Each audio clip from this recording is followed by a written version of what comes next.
안녕하세요, 잡슈광입니다. 최근 한국에 곧 노벨상이 나올 것이라는 발언이 나와 주목을 받고 있습니다. 아직 한국은 과학 분야에서 노벨상을 하나도 받지 못했는데요.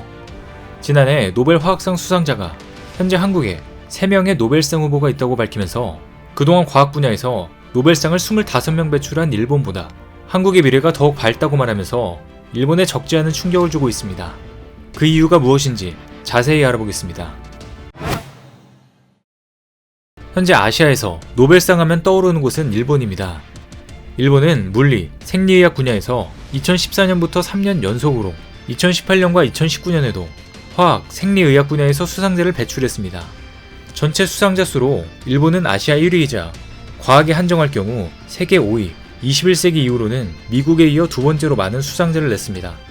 과거 일본은 근대화 과정에서 군사기술을 중심으로 한 과학기술 개발에 공을 들였고, 지난 1871년 이와쿠라 사절단을 유럽과 미국에 파견하는 것을 시작으로 많은 유학생을 서양에 보냈었습니다. 그런데 무엇보다 일본이 노벨상, 특히 과학 분야에 유독 강할 수 있었던 건 제국주의 시절 전쟁과 식민지 건설을 통해 지식을 축적했기 때문입니다. 생체 실험으로 악명 높은 만주 관동군 방역급수부 일명 731 부대의 연호는 교토대라고 할 수 있는데요. 731 부대를 만들고 총 지휘했던 이시시로 중장과 731 부대의 자원 입대에 다양한 실험을 했던 세균학자 이시카와 다치오마루, 요시무라 히사토 등 주범들 모두 교토대 출신입니다. 이들은 일제 패망 후 일본의 표본을 넘기는 대신 재판 회부를 면했는데 이후에도 연구활동을 계속했습니다. 이러한 일들을 바탕으로 일본에선 화학, 의학, 물리학 등 기초과학이 발전하게 된 것인데요. 그리고 또 사실 현재 받는 노벨상은 대체로 20에서 30년 전 연구에 대한 수상으로 당시는 1990년대 버블 경제 붕괴 이전 일본 경제의 최전성기였습니다. 당시 일본 기업들은 세계에서 가장 돈을 많이 벌고 R&D 투자는 물론 응용 연구, 기초 연구에도 돈을 아끼지 않았습니다. 과거 아사히 가세이와 같은 화학회사에선 새로운 제품과 시장을 위해 본업인 화학 제품을 다른 방향으로 활용하게 하는 엉뚱한 연구를 장려할 정도였습니다. 하지만 버블 경제 붕괴 이후 일본의 산업은 급격히 쇠퇴하며 동력을 잃어버렸는데요. 경제의 오랜 침체로 일본 기업 연구소는 빠르게 쇠락했고, 기초과학 분야를 비롯한 연구비 투자 규모도 급속히 줄며 연구 성과는 자취를 감추고 있습니다.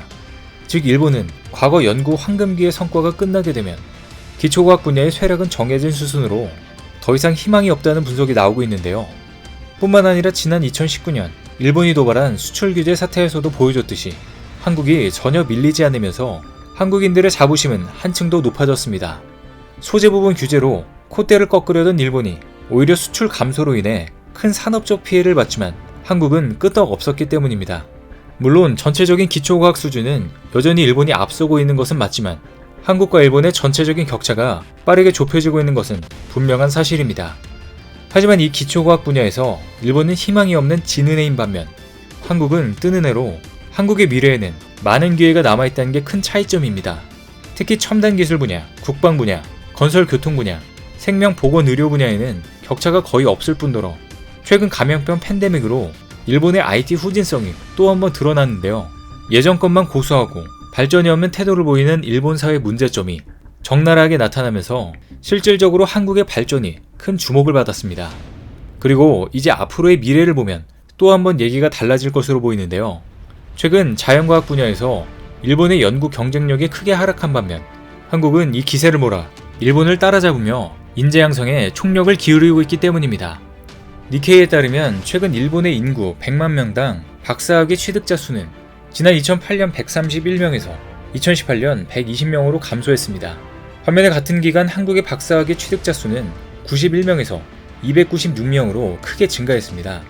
이 가운데 자연과학 분야 박사로 한정해봐도 일본은 한국에 비해 2배 가까이 인재 배출의 차이가 났습니다. 2000년만 해도 한국과 일본의 박사학위 수는 엇비슷했지만 20여 년이 지난 지금 한국이 2배 이상으로 많은데요. 뿐만 아니라 박사학위 취득자 수 외에 논문의 질 측면에서도 일본의 국제적 이상은 크게 떨어졌습니다. 주목도가 높은 과학 논문 수 국제 순위에서 일본은 1990년대까지 세계 3위였지만 잃어버린 30년을 거치면서 2018년 10위로 추락한 겁니다. 또 같은 기간 일본의 산업 경쟁력도 함께 후퇴하면서 일본은 혁신을 만들 인재를 더 이상 키우지 못하고 있습니다. 즉 최근까지 나온 일본의 노벨상은 20에서 30년 전 연구 실적에 나온 것이므로 앞으로는 한국에 더 가능성이 있다는 것인데요. 그런데 최근 그 내용을 뒷받침할 근거들이 등장하고 있습니다. 노벨 화학상 수상자가 한국에 3명의 노벨상 후보가 있다고 지목하면서 한국의 과학 역량을 높이 평가해 화제가 되고 있는 것인데요. 주요 언론에 따르면 지난해 노벨 화학상을 받은 데이비드 맥밀런 프리스턴 화학과 교수는 최근 한국에 방문해 한국의 과학 분야 노벨상 후보로 강력한 3명이 있고 15년 내 노벨상을 수상하는 한국인 한두 명이 나올 것이라고 전망했습니다.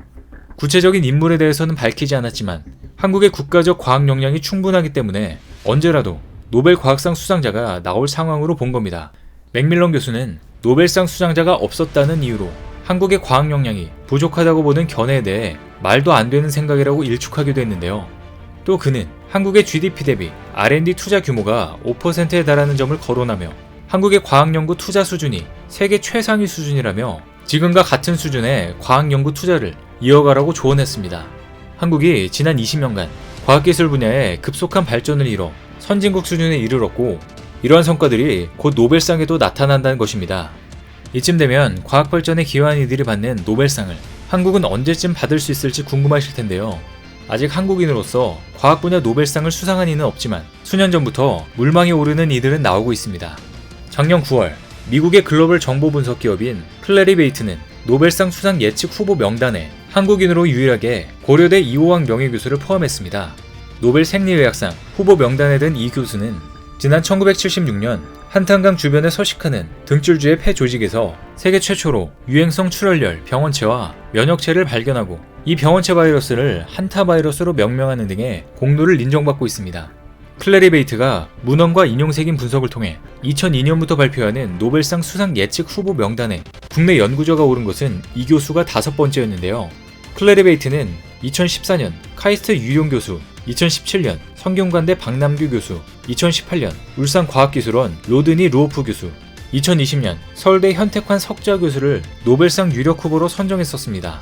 2017년 박남규 성균관대 화학공학부 교수가 공로를 인정받는 분야는 페로브스카이트를 태양 전지에 적용한 연구로 박 교수는 500시간 안정적으로 구동하는 고체형 페로브스카이트 태양 전지를 개발해냈습니다.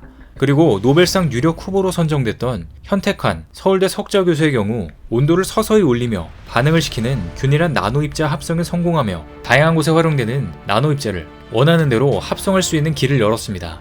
이처럼 꾸준히 한국은 노벨 과학상 후보에 오르내리고 있지만 아직까지 수상은 이루어지지 않고 있는데요. 하지만 노벨상을 수상하지 않았다고 해서 실망하긴 아직 일러 보입니다.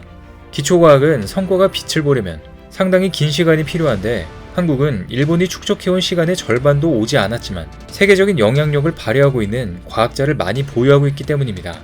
실제로 클래리베이트의 애널리틱스에 따르면 세계 상위 1% 영향력을 가진 과학자에 선정된 한국 과학자는 2020년 기준으로 46명에 달합니다. 또 작년 노벨 화학상을 받은 베냐민 리스트가 무려 12년 전 수상자 예측 명단에 올랐다는 인물이라는 점에서 한국도 노벨상 수상 후보로 지목된 과학자들의 수상 가능성을 배제할 수는 없습니다. 게다가 최근 한국인 2명이 노벨상 펀드 글로벌 연구 지원 프로그램에 선정되면서 노벨상 수상에 한 걸음 다가서고 있는데요. 주요 언론에 따르면 이현옥 캐나다 토론대 의대 교수, 정진모 카이스트 박사가 2022년 휴먼 프론티어 사이언스 프로그램에 선정된 것으로 알려졌습니다. 휴먼 프론티어 사이언스 프로그램은 생명과학 분야의 다학제, 국제 공동연구 지원을 목적으로 설립된 국제 연구 지원 프로그램으로 여기에 참가한 연구자 28명이 노벨상을 수상하는 영예를 안았습니다.